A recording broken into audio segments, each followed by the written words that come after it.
Well, good morning, everybody. Welcome to the third episode of Planning for the Recovery, where we look to answer the practical questions that all of our viewers raise. And we hope to do that today with 12 specific questions. Thank you very much for all the questions that we have had. And I'll just go to the questions that we're going to ask. First one, is it acceptable for council officers to use Google Earth instead of site visits? Secondly, can officers simply rely on photographs and measurements taken by applicants? And the third one is, how do you make a material commencement to save a permission if you can't find any contractors? Fourth question is, when will the government introduce measures to extend permissions? 5 is, how do the new regulations on sill relief work? 6, what methods of data collection for 5-year land supply rather than site visits provide the robust indications for supply? The next question is, are there any appeal decisions in which COVID-19 has supported a grant of permission, specifically for economic or employment developments? Question 8, can local planning authorities refuse to progress consultation on neighbourhood development plans because a physical copy cannot be made available for public inspection in local buildings like libraries? Number 9 is, how can public participation be promoted in the neighbourhood development plan preparation and examination process, consistent with social distancing?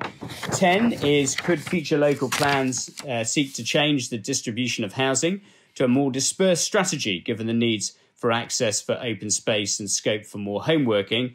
And 11, should committee members visit sites? And 12, will appellants be forced to accept inquiries and hearings being done virtually? So those are our questions. Our first speaker on the first question is Leanne, and she's going to address, is it acceptable for council officers to use Google Earth instead of site visits? Leanne. So Chris, those that tuned in last episode, so episode 2, will recall that I did suggest on that occasion that a virtual site visit using a combination of Google Earth with photographs of the site could take place. But I didn't at that time go into any detail. So this is one of the follow-up questions that we've had from that. In short, yes, in principle it is acceptable, I think, for officers to use Google Earth instead of going out to site physically. But of course, as with everything, it will depend on the specific circumstances of each case and the information being used appropriately. So what do I mean by that? Well, just ensuring that you're conscious of how Google Maps works and the limits of it. So Google Maps has a street view feature. You can look around a location as though you're there, but it's really important to bear in mind that the images that you're looking at might not be very recent. So when you place your orange man, as it were, on the map and enter into Street View, the month and the year should also appear at the bottom right-hand side of that image, and you should also see a black box at the top left-hand side of the screen. And if you click on the clock symbol there, you can see not only the month and the year that that image was captured, but also if there's any previous images available as well, and you can choose to view those. So depending on the issue at hand, Chris, and any changes, of course, on the ground, the images might fail to reflect the reality of the site as it is now. So just need to be conscious of that. Another thing to bear in mind is, as you move along a site, it could be the case that the image captured on one part was taken at a different time to the image captured on another part. So you need to bear that in mind when you're viewing the site virtually. So in my view, it's important to consider whether or not Google Earth really is appropriate for your particular site, and not just rely solely on the images that you see on Google Earth, but also perhaps to consider photographs that are taken by the parties. And those that tuned in last time will remember that I said that anyone submitting an application at this time should be really conscious of that and make sure that good quality photographs are submitted with any of their applications. So in summary then, Chris, virtual site visits, yes, possible using Google Earth, but only if you think that they're capable of providing the information that's really required to decide the application. And of course, I know I keep saying this, but if a physical site visit really is felt to be appropriate, in my view, the regulations allow for it. Regulations 6 and 7 combined with social distancing guidelines would enable that visit to take place. Okay, thanks, Leanne. Dave Chetwin has commented on the chat that as planning consultants, he says, we make clear in all our reports when site visits have not been possible and any limitations arising out of that. Obviously, officers would do the same. So, James, your thoughts on this? So, Chris, there's no statutory requirements for a site visit, but a site visit is generally regarded in judicial review proceedings as a critical part of the defence on the basis of the application of planning judgment. So a local planning authority officer who is seeking to de-risk an application from such a challenge by way of judicial review may want to ask themselves this question in 5 parts. Is there an objection from a local resident or a statutory consultee on any of the 5 following grounds? First, landscape and visual effects. Secondly, design, for example, impact on local character. Thirdly, heritage, impact on setting. Fourthly, amenity, that's obviously in respect of proximity to dwellings. And then fifthly, sunlight and daylight and overshadowing issues. A helpful case on this is the case of Guerry against London Borough of Hammersmith and Fulham from 2018 in the High Court. And the claimant was a local resident who challenged a permission for a hotel on the basis that the officer had materially misled the committee about daylight impacts. That claimant complained that the officer should have visited certain affected properties which were going to be impacted by overshadowing. And the court dismissed this part of the complaint on the basis that the officer had conducted a site visit generally to the local area and provided their own photographs. However, the court did go on to quash that decision on the basis that there'd been a failure in applying the building research establishment, the BRE methodology, because that officer had relied too far on a specialist report. So as ever, it's probably best to consider it in this way. Lockdown is temporary, but the visible impacts of new development, of course, will be permanent. Yeah, and I think that's a very good point. I mean, a lot of people are asking about this, but we are coming out of lockdown. We are things are easing off, and certainly you can go to Barnard Castle whenever you like. And the reality is that we've always done site visits. Barristers go on site visits before we do an appeal. Inspectors go on site visits. It's a really, really important part of the whole process. And so as soon as people feel able to do it, the planning inspectors are doing site visits. Although, ironically, last week they issued their first appeal decision where they didn't do a site visit. And so that has raised a few eyebrows. I suppose it depends on the nature of the case. But certainly site visits have always been part of the process because they're an important part of what we do. Anyway, that covers the first question. The second question is, can officers simply rely on photographs and measurements taken by applicants? And Leanne, I think, again, that's you. Is that right?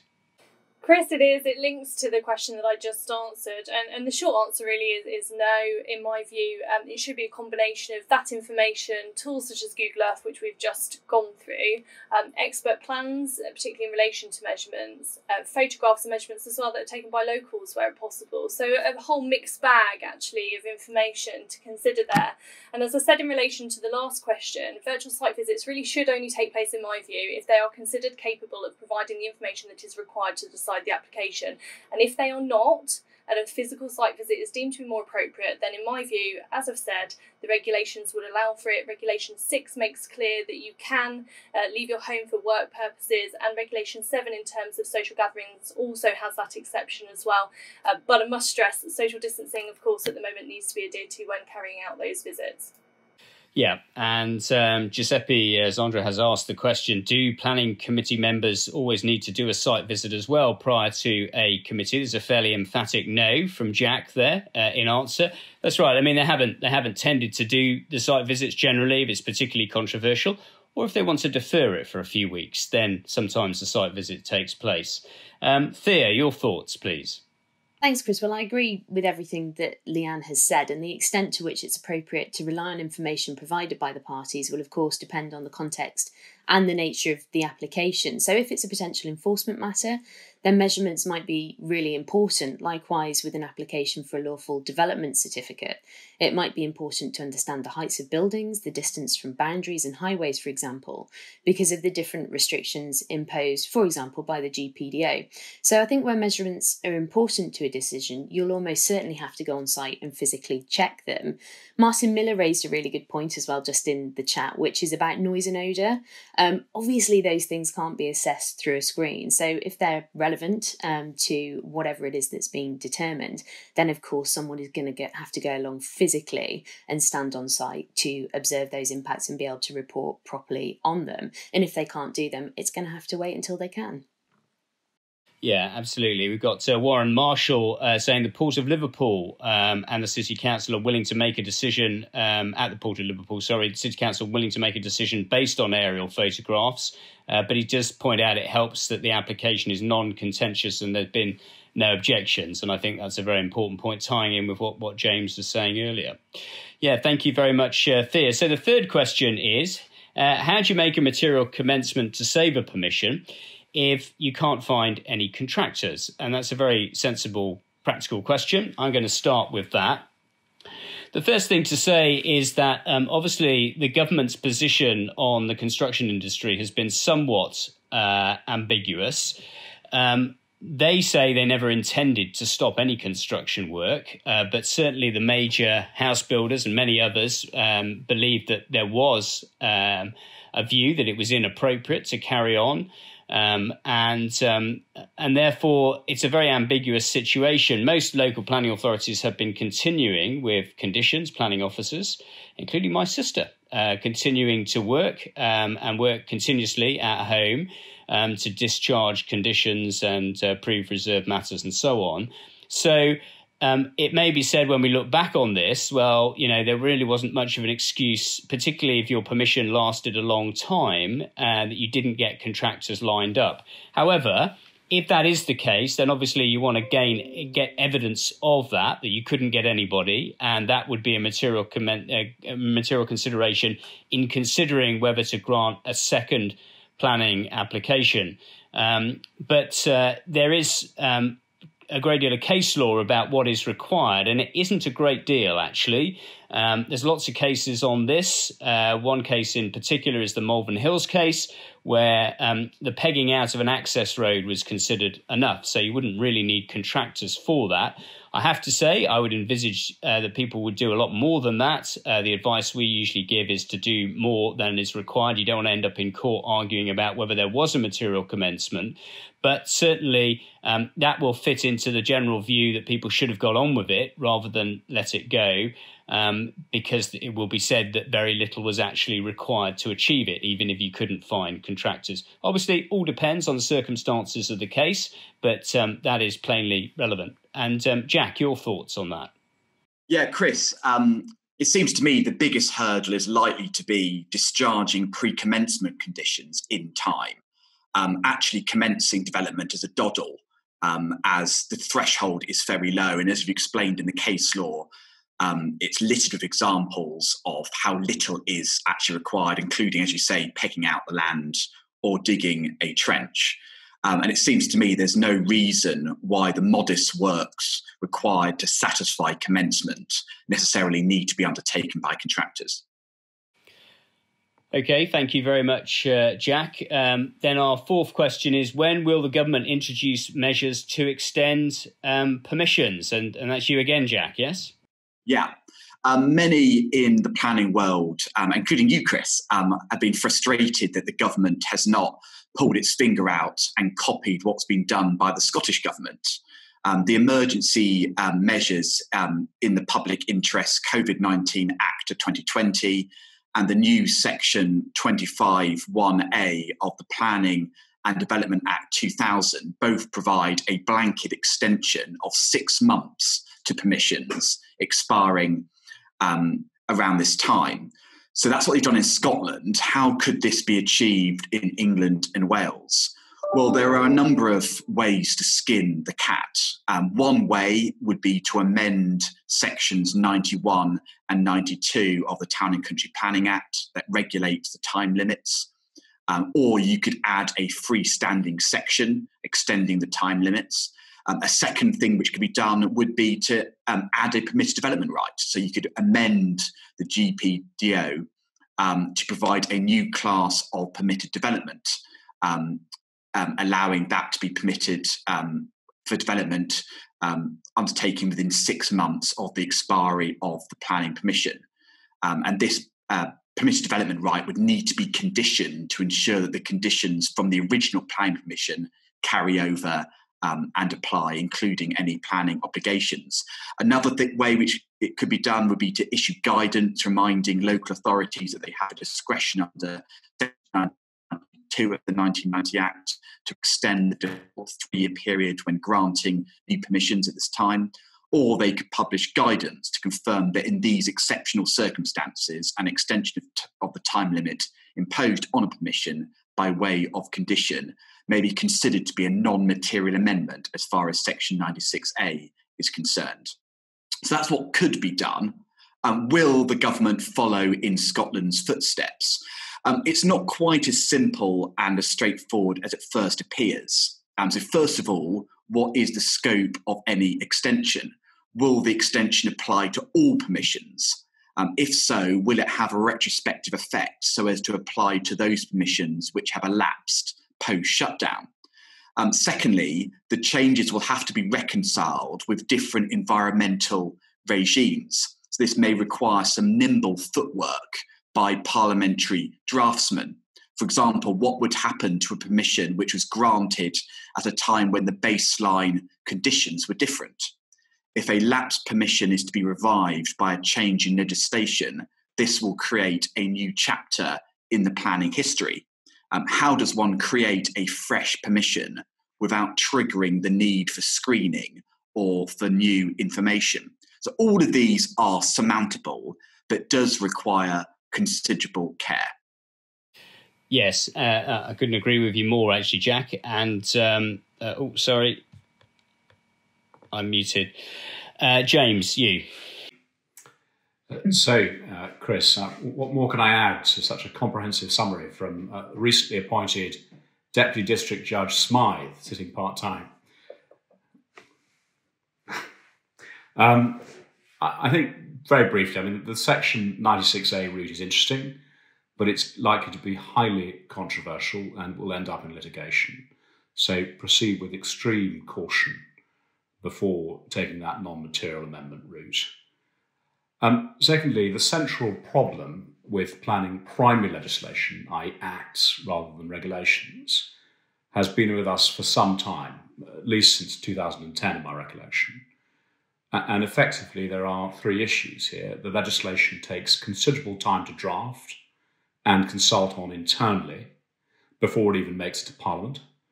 Thereafter, parliamentary time to consider that legislation is in short supply, particularly bearing in mind that the ministerial portfolio is so wide.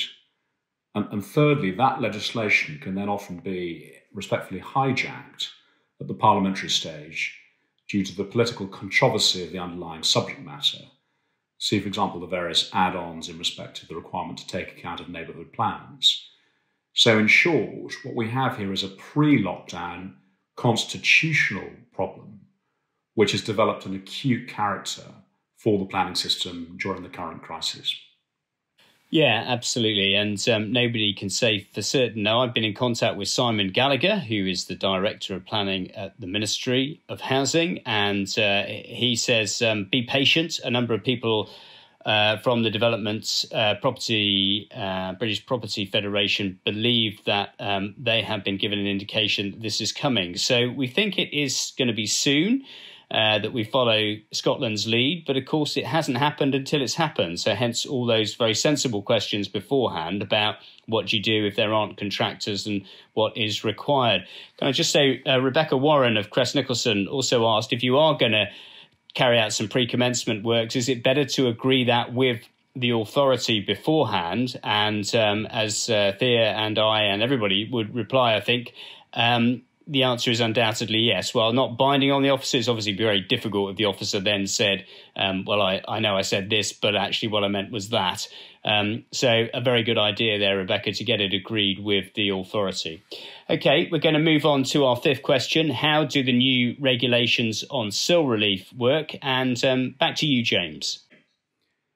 So, Chris, the guidance issued by government from 13th of May of this year simply states, with my own numbering, that the government's going to introduce amendments to the sill regulations to, one, enable charging authorities to defer payments, so that's deferral.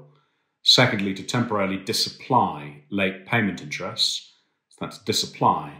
And thirdly, to provide a discretion to return interest already charged when it's considered to do so for developers that have an annual turnover of less than 45 million. So defer, disapply and discretion. And each of those will require 3 core amendments to the SIL regs. Firstly, an amendment in respect of payment for SIL in instalments, possibly supported by changes to the definition of the commencement date in respect to Regulation 70. Second, an amendment to Regulation 87 in respect of the automatic requirement to pay interest at the annual rate of 2.5% above the Bank of England base rate from the date that payment was due. And thirdly, there's likely to be a new set of provisions in the regulations conferring a discretion on the payment of interest. And that's probably where much of the battle will be had in the early days, including, for example, as to the correct calculation of the company's turnover, and of course, whether such entities have any kind of substantive legitimate expectation of repayment in light of the government guidance. So, as above, MHCLG must act quickly here, but one cannot expect anything for a number of weeks. It can be recalled that the initial amending regulations in 2019 took over a year to bring forward from consultation to publication. This is grade A, double black diamond difficulty legislative drafting. And all of that spells a very careful descent down this particular mountain. Yes, I couldn't agree with you more, James. And Thea, your thoughts on this? Yeah, well, I mean, SIL's one of those things that, unfortunately, I could talk about all day. I'm a bit of a SIL geek, having been involved in the SIL review that started in 2015. And that review found that other than in London, coverage was patchy and the levy really wasn't working. The whole system was found wanting and some really radical reforms were proposed. But that led to, frankly, very limited reforms last year. One of them, as we know, which I think was a really welcome reform, was the removal of pooling restrictions, which was introduced originally to incentivise local authorities to adopt the SIL and encourage a move away from Section 106 obligations. So just looking at the whole SIL regime, I don't think that coverage is going to improve. The system is still relatively inflexible and incapable of doing what it's set out to do other than in very limited areas. What I find really interesting about the guidance issued on the 13th of May is the clear statement that there are greater flexibilities with Section 106 planning obligations than SIL, which is obviously right, but it does highlight the advantage of 106 agreements or unilateral undertakings over the present SIL regime. Now, in respect of 106s, the guidance says that local planning authorities should take a pragmatic and proportionate approach to the enforcement of obligations during this period. Obviously, that's straightforward to do. It doesn't require new legislation, and it's not difficult for local authorities to do that in order to help developers out at this difficult time. Okay, thank you very much, Thea, for that. The next question is what methods of data collection for 5-year land supply provide the most robust indication of supply? Now, my view is that you plainly can go on site as long as you're practicing social distancing. I was out on site the other day looking at a site for Gladman, and immediately adjacent to that was another site which was being built on, and they had the signs up for the social distancing and how they were going to perform. So it is entirely possible to go out on site. As I say, inspectors are doing this, barristers are doing it, and so on. And I think it will be difficult in the end to be able to say that it wasn't carefully monitored and examined. The methods of data collection should continue as they were, but inevitably, because of the changes in what's happening, it would be important to speak regularly to the developers and to speak to developers about what is going on their sites. That communication on a weekly basis, I think, is incredibly important. But James, your thoughts on this? So, Chris, I agree with all of that. It's a tremendously important topic for the future, how we properly document progress on a site. Now, the answer about how one documents that and the level to which one documents it will depend, of course, on which side of the debate you're on. whether you consider that in a given case supply is going to increase or decrease in a given authority. Now, of course, much of the real debate will centre on those sites which are simply outline consents or allocations in adopted plans. And we recall here that the PPG, in respect of annual position statements, requires authorities to look to current planning status, timescales, and of course progress towards detailed permissions. And then in respect more generally, the PPG then looks in respect of current planning statements, status to planning performance agreements, in respect of firm progress being made towards the submission of an application, a written agreement between the LPA and the site developer, evidence of firm progress with site assessment work, and clear relevant information about site viability. So irrespective of the question of whether one can go on site, I would still expect there to be a need for LPAs to ramp up their officer engagement on this issue and ensure that there are documents within those categories named in the PPG. So written agreements, as set out in the PPG, have never been more important. That's written agreements backed by site reports from the developer and photographs from site, because in due course this process will have to be automated and perhaps even then thereafter supported by drone footage to confirm numbers on site. Secondly, then, complete list of correspondence discharging any conditions, neatly packaged, not a mass of emails. And thirdly, reports from companies confirming the return of workers on the individual site, perhaps supported by the new health and safety reporting requirements. So an LPA who wishes simply to use the crisis to go back to the bad old ways of simply providing a series of emails from a developer confirming that everything's back to normal, as under the NPPF 2012, that's not enough. It's time to recognise that the process of housing land supply calculation is not about writing short story fiction. It's a serious audit, it's a stocktake, and it needs to be carefully measured against past delivery predictions. Okay, thank you. Thank you very much, James. And I have to remember to take the mute off all the time. So our question 7 is, are there any appeal decisions in which COVID-19 has supported the grant of planning permission, specifically for economic and employment development? Thea, your thoughts on that? Thanks, Chris. Well, I did a search for those decisions that contained the word COVID, and that brought up 104 appeal decisions. Now, one of the most significant of those is the one that we covered in episode 1, the decision of Christina Downs land north of 9 Mile Ride. And that was a decision where, Chris, as you know, the inspector had regard to the current crisis as a reason to reduce the housing land supply. Now, in respect of the decisions I've read that came up in my search, most of them were enforcement decisions, and the benefit to the appellant was that a longer time was given for compliance with the notice, particularly where that involved demolition and site clearance. Now, there was a further interesting decision for housing in Wrexham, where the appellant said that the pandemic supported their scheme for new housing, because once the COVID-19 impasse is removed, it will be at that time a scheme like this will be needed more than ever to restore economic investment, provide new homes and secure jobs that have been mothballed. The appellant said in their opinion that translates to suggest that economic considerations must more than ever be given significant weight in an appeal. Now, the inspector, however, said that while the pandemic had caused a worldwide economic slowdown, the economy is subject to such ebbs and flows, and therefore the situation was not exceptional in itself. So the answer to the question is no. So far as I'm aware, there have been no appeal decisions in which COVID-19 has supported a grant of permission specifically for economic or employment development. But I stress that is a yet.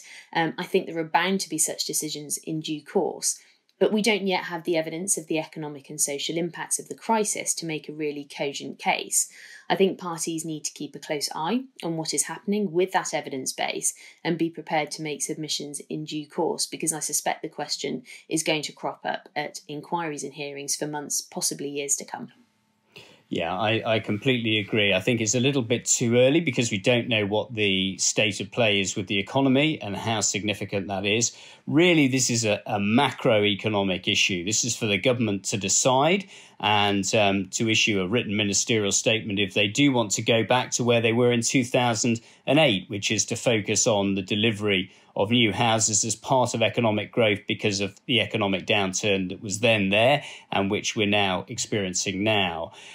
There is suggestion, I should say, that there will be a written ministerial statement addressing this very issue shortly, but whether that's part of the rumour mill or whether that's actually true, have it on reasonable authority, that's what we're going to see. I think the government will be becoming increasingly concerned about the state of the economy as this progresses. I think we're likely to see something very positive in that respect. But of course, we just don't know. It obviously will be highly significant for certain types of development distribution. If patterns change in terms of shopping and so on, then we'll see certain types of developments being identified as sort of a consequence of COVID-19. But we wait to see and wait to see what the economic data is. And frankly, we all hope it isn't as bad as some people feared it might be. Right, we move on to our next question. And question 8 is, can local planning authorities refuse to progress consultation on neighbourhood development plans because a physical copy cannot be made available for public inspection in local buildings like libraries? And James, you're going to answer that one to start off with, please. So, Chris, my view is the short answer is no.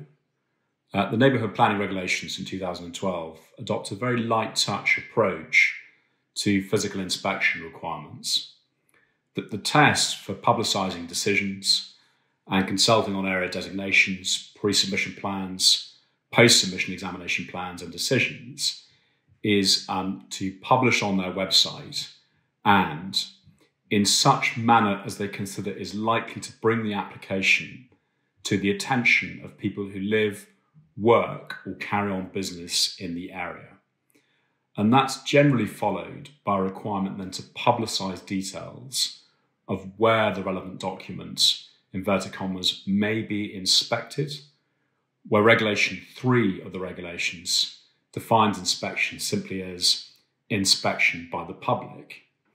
So in practice, any court faced with a challenge on this kind of issue would take a very practical approach and ask exactly how a claimant in that challenge who was seeking to rely upon this provision had been impacted, how they'd been prevented from inspecting the document. Now, it's vitally important that we don't assume that members of the public can all access the internet with ease. But here, the threshold of consultation in this context has been set by Parliament in a very flexible, very pragmatic way. And I think that reflects its 2012 origins as compared to, say, the EIA legislation, which has a slightly older genesis in the 1990s and before. So in short, this could be easily cured by providing a physical copy to the individual in question through simple post and perhaps extending the deadline for responses on a bespoke basis. But not to proceed at all wouldn't be in accordance with the regulations on my reading. Okay, thank you very much, James. And Leanne, your thoughts on this, please. So, Chris, I agree actually with James's interpretation of the regulations and the discretion that's within them. And I'd just point out as well that the NPPG can help us in relation to this. Now, there's going to be slides circulated after today that will have the reference on there. It's paragraph 107.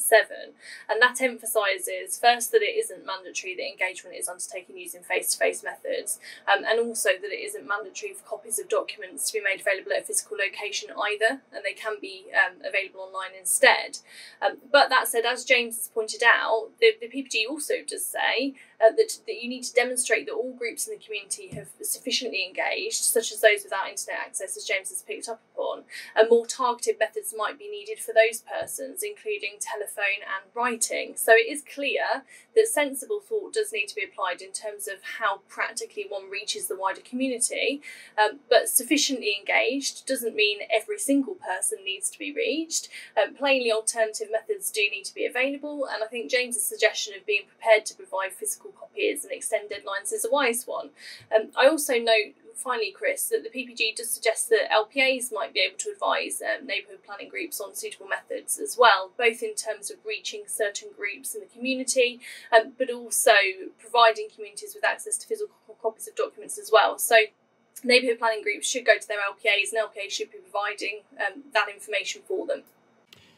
Okay, thank you very much, Leanne. And we move on to our 9th question then. How can public participation be promoted in the neighbourhood plan preparation and examination process consistent with social distancing? And over to you, Jack, for this. Yeah, the regulations which accompany the 2020 Coronavirus Act means that no elections or referendums can take place until the 6th of May 2021. And that's the reason why a number of the mayors have had their terms extended, like the Mayor of Birmingham.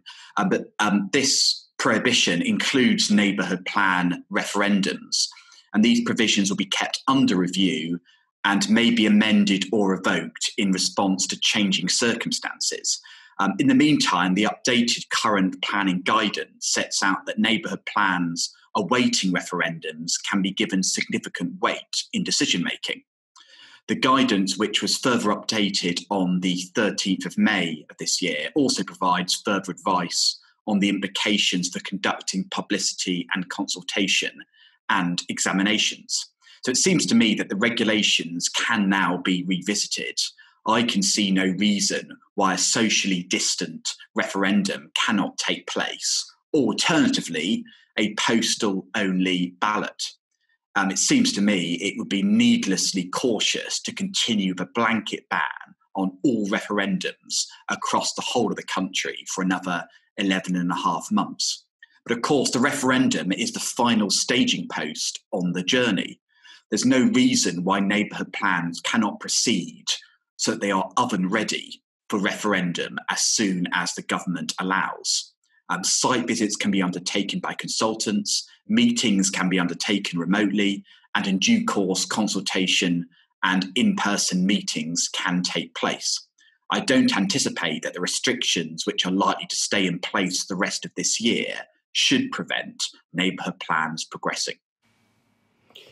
Yeah, absolutely. I mean, I think the choice of putting it back a whole year was just extraordinary, and nobody really understands. Nobody could know what the situation would be in a year's time, let alone for the prospect of just simply voting. Leanne, your thoughts on this? Yeah, Chris, I agree with Jack, in short. In principle, I don't see why referendums in an appropriately socially distanced form can't take place, obviously subject to an amendment to the regulations that Jack's referring to, so Regulation 13 of the 2020 regulations. In my view, referendums are perhaps more vital than a number of things that we are now able to do. So, for example, the Amendment Number 2 regulations allow us now to take exercise, visit a public open space with a member of another household. We can undertake a number of activities in connection with the purchase of property, including going for viewings at potential homes, and we can visit garden centres. In addition, government guidance, and I should say not to be confused with the law, of course, seemingly allows us to drive any distance that we like for exercise, go on day trips and exercise as many times as we want to in one day. And it also would appear that we're set now to move into the next stage of the government's plan, which will see children returning to school in phases at the beginning of June and non-essential shops opening their doors as well. So plainly there will be people that want to participate in a referendum and they should be able to do so. There will be some that need to shield still though, so Jack's suggestion of a postal ballot I think is a good one. And I'm certainly of the view as well that in addition to the regulations that Jack speaks of being amended, it would be helpful for there to also be a suitable amendment to the Health Protection Coronavirus Restrictions England regulations if ballots are going to take place. Because although, of course, the list of reasonable excuses there isn't exhaustive, there has plainly been confusions, I think we've all seen in the media and social media and in paper form from all parties about their applications. So a clear, reasonable excuse of attending ballots or posting or what have you would assist with that, I think. Government guidance is helpful, but it isn't legislation. Yeah, and I mean, it all seems extraordinary, doesn't it? As you say, some of the contradictions, many contradictions are rising now, and we're seeing a whole variety of things. Why don't they just hold the referendum in a garden centre? You know, it seems to be a pretty obvious way to do it. If thousands of people are going there, why can't you do it in a garden centre? Maybe the same for inquiries, I don't know. OK, we move on to our next question. And question 10 is, could future local plans seek to change the distribution of housing to a more dispersed strategy, given the need for access to open space and the scope for home workings? Now, this question is very interesting, and whilst, of course, we all enjoy the technical detail of material commencement, this allows us to think a bit more about what a lot of people enjoy in terms of planning, which is to think about how planning can shape the way we live. My own view is that although there's a lot of talk about changes, it isn't going to be possible to achieve some of the things that people want. So, for example, lots of people may now think that it would be entirely appropriate for everybody to have a garden, but that's not going to happen. The government's emphasis on previously developed land means that there's no way that's going to be possible.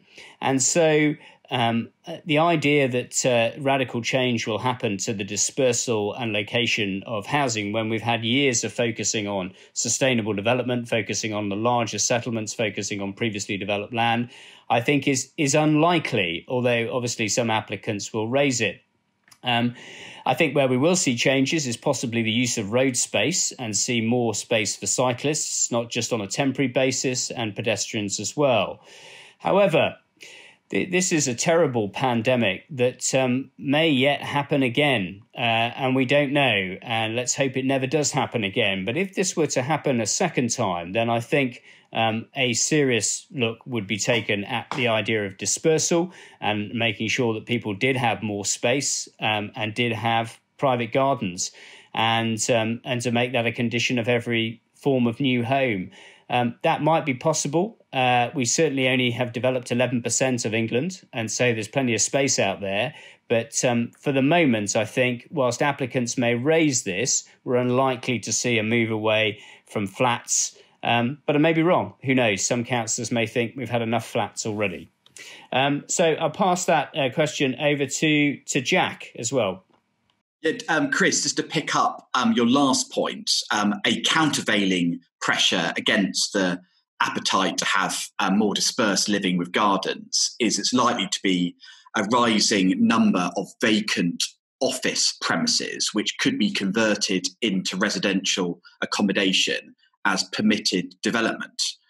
There are big advantages, as we all know, for developers for going down this route because there's no sill, there's no requirement to provide affordable housing, and there aren't the associated infrastructure contributions. And secondly, developers are not obliged to follow minimum space standards, so that gives an element of flexibility. And this has been ventilated by the tabloid press, which talks about windowless dwellings and all the rest of it. But it seems to me that whilst there's likely to be a demand towards more outdoor space, this will be accompanied by an increase in supply of city centre residential accommodation. And so maybe they dovetail quite nicely in the sense that if there's a nice stream of supply of residential conversions in city centre, it means that the local plan needs to do less of the heavy lifting in that regard and can focus its attention on providing more of the dispersed living, which people may have more of an appetite for. Good, thank you very much, Jack. Now, the next question is one which we get asked a great deal about, which is, should committee members visit sites? Now, you may feel we've covered some of this material already, but this specific question relates to the fact that members are having virtual meetings, but should they actually go on site? And so, Leanne, what's your view about this? So, Chris, there's two stages really. I think really before we look at whether or not they should visit site, it's probably important to consider whether they could visit site, and whether the law allows for it as a matter of principle. And I know that I've said multiple times already on today's show and in the last episode as well, that the Health Protection Coronavirus Restriction England regulations would allow site visits to take place, provided social distancing can be adhered to. So Regulation 6, subparagraph 2F, allows you to travel for the purposes of work where it isn't reasonably possible to work from the place where you're living. Well, of course, site visits would fall within that, in my view. And of course, Regulation 7 deals with restrictions on gatherings of more than 2 people. But again, Chris has the exception where the gathering is essential for work purposes. So in my view, clearly legislation would allow it, they can. So whether or not a site visit can take place depends on if its completion is needed as part of one's work, if more than 2 people attend, that gathering is essential, and if it's safe, so if social distancing can be safely adhered to. And of course, Chris, I touched last time on PIN's updated guidance where they've now made clear that they're going to be commencing site visits where it's safe to do so as well. So as a matter of principle, committee members can visit sites. Moving then to the second part, whether they should, again, Chris, it really depends on the need in a particular case. And I think it would be sensible to first consider whether or not the site actually requires a visit, because of course not all do. Site visits are of course there to help committee members understand the details of an application in context, but more often than not the information that they need to determine an application is in the papers anyway. And in those sorts of cases, then no, if it's not needed, they shouldn't be visiting the site. It's not a reasonable excuse. But of course, if it's an application that's more complicated or contentious where a site visit is required, then in my view, that would be a set of circumstances where they should visit the site and it would be a reasonable excuse under the regulations. Of course, we've touched today, Chris, haven't we, on virtual site visits, and so it is important, I think, to consider whether that would suffice, and if it would, then the need for a physical visit is gone. And finally, if you are going to visit the site, think about who needs to be there. It might not be the case that all members of a committee need to trudge down to the site. A reduced number of members might be able to visit instead. Okay, thank you very much, Leanne. And I would just add to that a comment from John Williams, which John says, some councils, in his experience, are taking video recordings of sites and displaying them at the virtual meetings. So that is what some councils are choosing to do. Okay, we move to our last question then, and one of particular interest to this particular panel, which is, will appellants be forced to accept inquiries and hearings being done virtually? Thea? Yes, I think is the really straightforward answer, Chris. You will have to do digital hearings. The first digital hearing was held on the 11th of May. And while PINS has come under fire for being a little slow to get started on digital hearings, it does seem that there is a desire to crack on with this now. Now, Chris, I know you spoke to the Inspector in charge of appeals yesterday, and he said that PINS have gone to all events being virtual. They've suggested doing so on the basis of the safety of their inspectors. There's no end date to virtual events, but it is acknowledged that those are tiring and not what people want to do permanently. There are all sorts of reasons why digital hearings and inquiries would be, I think, less good than an in-person appearance. There is a suggestion, however, that we will get hybrid events in future, but the message is clearly it is full steam ahead. Digital hearings aren't going away, and I suspect you're going to need a really good reason not to do a virtual hearing. We simply have to get ready and set up for those sorts of hearings. And as I said in the last webinar, it's really important to get your tech right. Now, as I said, I'd love to hear from people who are attending, if they were involved either in the first hearing or if they've got hearings coming up, and for them to share their experiences, because I think that shared knowledge and any lessons that we can learn from the process are going to be really useful for all professionals involved in digital inquiries and hearings. Great, thank you very much, Thea. And Jack, your thoughts on this as well, please. I agree with Thea that it's unlikely any party will have a veto. If a party wants to adjourn a virtual hearing or inquiry, it will have to provide a cogent explanation. A generalised preference for an in-person inquiry will not cut much mustard, and ultimately it will be a matter of discretion for the individual inspector. I had a 2-day hearing listed for a week or so ago, which got pulled even though both parties were keen to proceed, the inspector pulled it on the basis that it was raising quite technical issues about 5 years supply, and lots of new evidence had been provided by both parties at quite short notice. So I think in those circumstances, the inspector was reluctant to proceed. But that was one of the very first hearings to be listed. And I think the appetite to keep the show on the road and proceed will carry on. And the final thing I'd say is just to reiterate a point I've made previously, which is appellants really have nothing to fear from virtual hearings and inquiries. In many ways, they've got a tactical advantage over local authorities because they probably have the support and resources and technological wherewithal to deal with that platform better than many local authorities are. Yeah, we certainly know and have heard stories of some authorities where the staff are yet to receive some of the technology that they need and some of the equipment they need.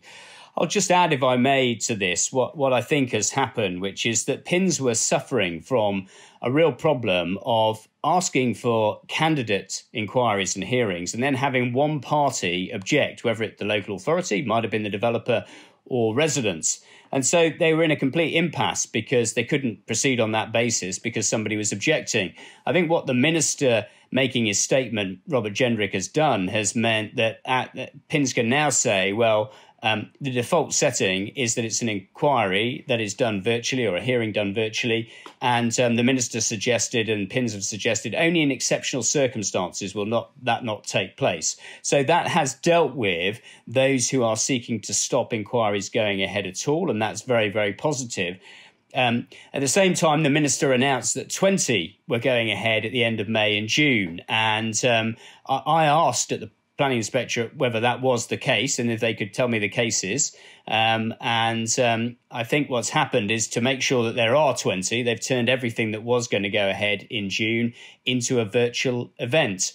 And certainly I've got 2 case management conferences today where we're going to have to change from a real event because the parties were happy with that to a virtual event, which I think is unfortunate because you can certainly do these inquiries in large venues with social distancing.